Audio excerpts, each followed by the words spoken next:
வணக்கம். இது காலை நேர பிரதான செய்திகள். விரிவான செய்திகளுக்கு செல்ல முன்னதாக முதலில் தலைப்பு செய்திகள். நாளை முதல் அஸ்வெஸ்மா பயனாளிகளின் கணக்கில் பணவரவு 11 மில்லியனுக்கும் அதிகமான நிதி ஒதுக்கீடு. நலன்புரி நன்மைகள் சபை முக்கிய அறிவிப்பு. 4 தனியார் வர்த்தக வங்கி முகாமையாளர்களுக்கு சிறை. கோட்டை பண பரிமாற்ற நிறுவனம் மூலம் நடந்த மோசடி. இஸ்லாமிய பெண் ஊழியர்கள் 9 பேரும் இடமாற்றம். கல்முனை வைத்தியசாலை சீருடை விவகாரம் முடிவுக்கு. மோட்டார் சைக்கிளில் வந்து சரமாரி தாக்குதல். படுகாயமடைந்த நபர் வைத்தியசாலையில் அனுமதி. போலீசார் தீவிர விசாரணை.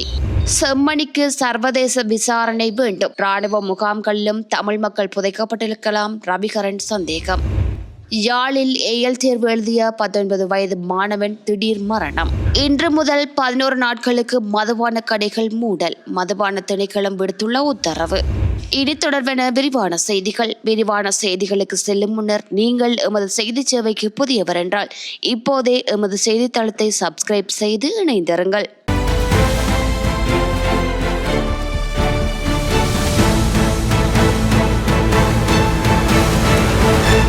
அம்பாறை கல்முனை ஆதார வைத்தியசாலையில் இடம்பெற்றதாக கூறப்படும் சுகாதார உதவியாளரின் சீருடை தொடர்பான பிரச்சினை நேற்றுடன் முடிவுக்கு வந்துள்ளதாக இலங்கை தமிழரசு கட்சியின் அம்பாறை மாவட்ட நாடாளுமன்ற உறுப்பினர் கவிந்திரன் கோடீஸ்வரன் தெரிவித்துள்ளார். அவர் மேலும் கருத்து தெரிவிக்கையில், கல்முனை ஆதார வைத்தியசாலையில் கடந்த 6ஆம் தேதி புதிதாக நியமிக்கப்பட்ட 37 மூவின சுகாதார உதவியாளர்களுள் 9 பேர் இஸ்லாமிய பெண்கள் ஆவார். அவர்களது சீருடை பிரச்சினை தொடர்பாக நேற்று சுகாதார அமைச்சு தீர்க்கமான முடிவை அனுப்பியுள்ளது.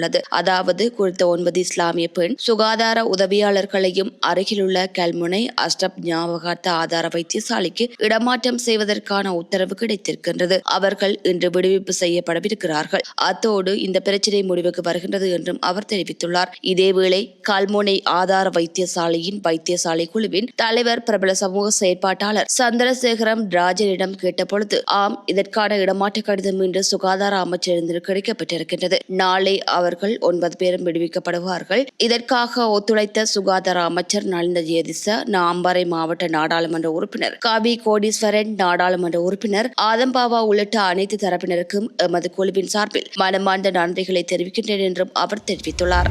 இந்த மாதத்திற்கான அஸ்வெஸ்மா கொடுப்பனவை எதிர்வரும் 19ஆம் தேதி பயனாளிகளின் வங்கி கணக்குகளில் வைப்பிலிட நடவடிக்கை எடுக்கப்பட்டுள்ளதாக நலன்புரி நன்மைகள் சபை தெரிவித்துள்ளது. இது தொடர்பில் நலன்புரி நன்மைகள் சபை வெளியிட்டுள்ள அறிக்கையில் இந்த தகவல் தெரிவிக்கப்பட்டுள்ளது. அதன்படி அஸ்வெஸ்மா நலன்புரி திட்டத்தின் 1ஆம் கட்டத்தின் கீழ் 9,99,502 பயனாளி குடும்பங்களுக்கு 9,241,892,500 ரூபாய் தொகை வங்கி கணக்குகளில் வைப்பிலிடப்பட உள்ளது. இதன் 2ஆம் கட்டத்தின் கீழ் 2,12,955 பயனாளி குடும்பங்களுக்கு 2,321,735,000 ரூபாய் தொகையை வழங்குவதற்கு திட்டமிடப்பட்டுள்ளது. இதற்கமைய தகுதியான பயனாளிகள் தங்களது வங்கி கணக்குகளூடாக குறித்த கொடுப்பனவுகளை பெற்றுக்கொள்ள முடியும் எனவும், இதற்கான தொகைகள் உரிய பயனாளிகளின் வங்கி கணக்குகளில் நாளை வரவு வைக்கப்படும் எனவும் நலன்புரி நன்மைகள் சபை தெரிவித்துள்ளது.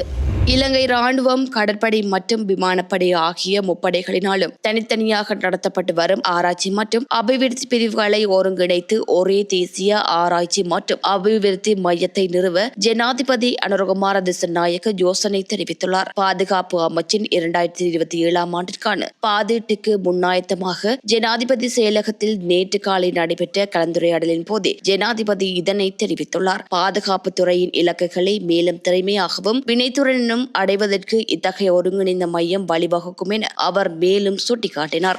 தேசிய பாதுகாப்பை பலப்படுத்தவும், உலகளாவிய புதிய சவால்களை எதிர்கொள்ளவும் பாதுகாப்பு துறை நவீன தொழில்நுட்பத்துக்கு விரைவாக மாற வேண்டியதின் அவசியம் குறித்தும், நவீன தொழில்நுட்ப சாதனங்களை அதிக அளவில் பயன்படுத்துவது குறித்தும் இங்கு விரிவாக ஆராயப்பட்டது. அத்துடன் பாதுகாப்பு படையினரின் தொழில்முறை திறன்களை மேம்படுத்துவதற்கும் புதிய அறிவிப்பை பெறுவதற்கும் வாய்ப்பளிக்கும் வகையில் வெளிநாட்டு பயிற்சி திட்டங்களுக்கான நிதி ஒதுக்கீடுகளை அதிகரிப்பது தொடர்பிலும் இதன்போது கவனம் செலுத்தப்பட்டது. மேலும் ஜெனரல் சர் ஜோன் ஹொத்தலாவ பாதுகாப்பு பல்கலைக்கழக மருத்துவமனையின் நடவடிக்கைகள் மற்றும் ஆரம்பிக்கப்படவுள்ள நெவில் பெர்னாண்டோ மருத்துவமனையின் செயற்பாடுகள் குறித்தும் இவ்விரு நிறுவனங்களுக்குமான தேவையான நிதி ஒதுக்கீடுகள் மற்றும் எதிர்கால திட்டங்கள் குறித்தும் மேலும் கலந்துரையாடப்பட்டன. பாதுகாப்பு படையினரின் உழைப்பு பங்களிப்பின் மூலம் அவர்களை கட்டுமான துறையில் ஈடுபடுத்துவதை ஊக்குவிக்கும் வேலை திட்டம் குறித்தும் இந்த கலந்துரையாடலில் கவனம் செலுத்தப்பட்டதாக ஜனாதிபதி ஊடக பிரிவு தெரிவித்துள்ளது.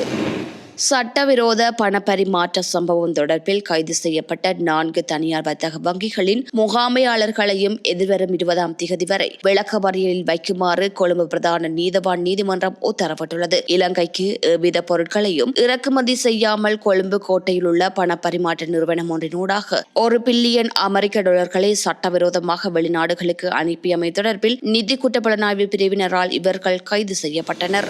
அத்துக்கிரிய கவரக்கட ஸ்ரீலங்கார மாவத்தை பகுதியில் நேற்று இரவு இடம்பெற்ற துப்பாக்கி சூட்டு சம்பவத்தில் ஒருவர் காயமடைந்துள்ளார். காயமடைந்தவர் உணவகம் ஒன்றின் உரிமையாளர் எனவும் படுகாயமடைந்த அவர் சிகிச்சைக்காக மருத்துவமனையில் சேர்க்கப்பட்டுள்ளதாகவும் தெரிவிக்கப்பட்டுள்ளது. ஒந்துருளியில் பிரவேசித்த அடையாளம் தெரியாத 2 நபர்களே இந்த தாக்குதலை நடத்திவிட்டு தப்பித்து சென்றுள்ளதாக ஆரம்பகட்ட காவல்துறை விசாரணைகளில் தெரிய வந்துள்ளது.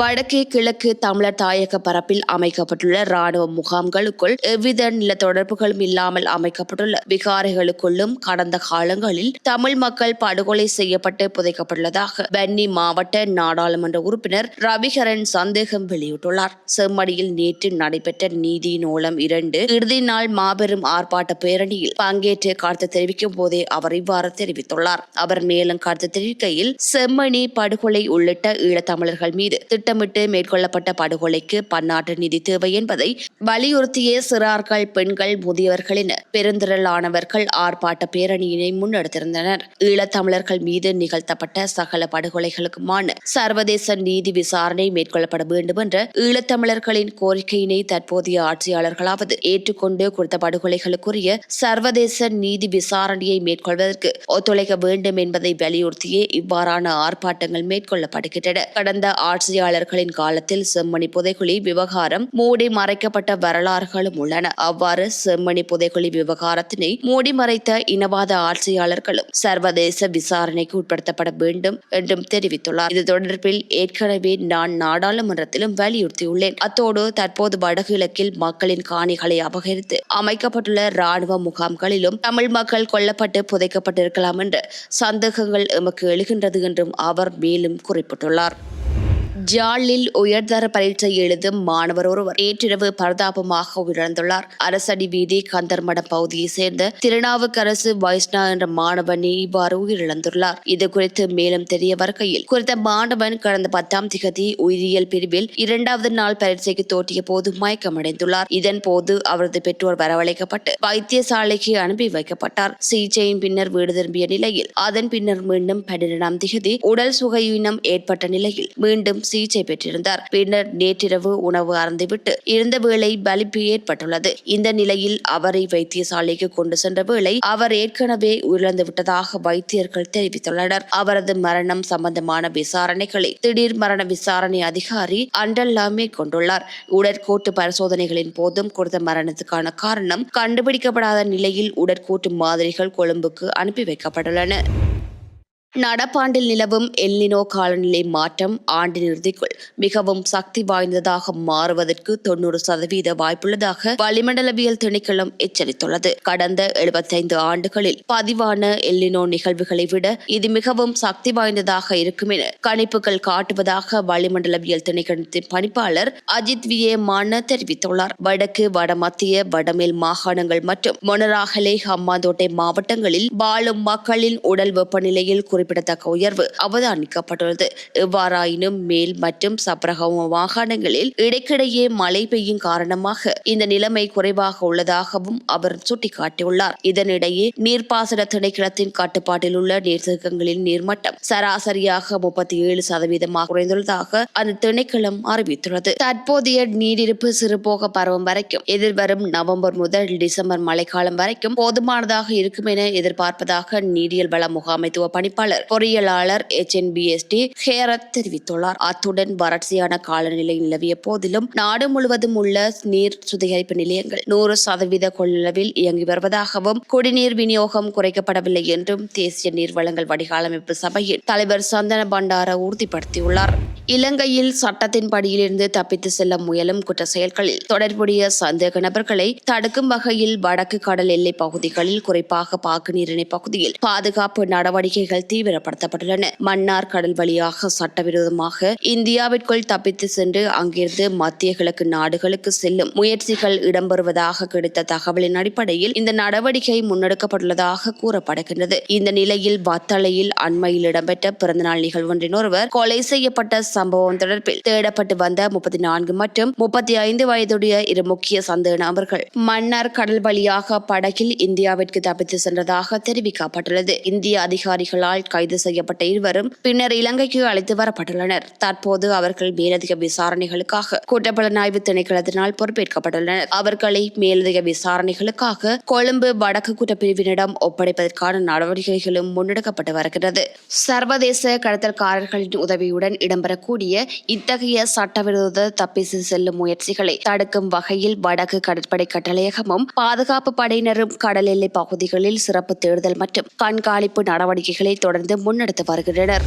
இன்று முதல் 28ஆம் திகதி வரை 11 நாட்களுக்கு மூடப்பட உள்ள பல மதுபான கடைகள் தொடர்பில் காலால் திணைக்களம் அறிவிப்பு ஒன்றை விடுவித்துள்ளது.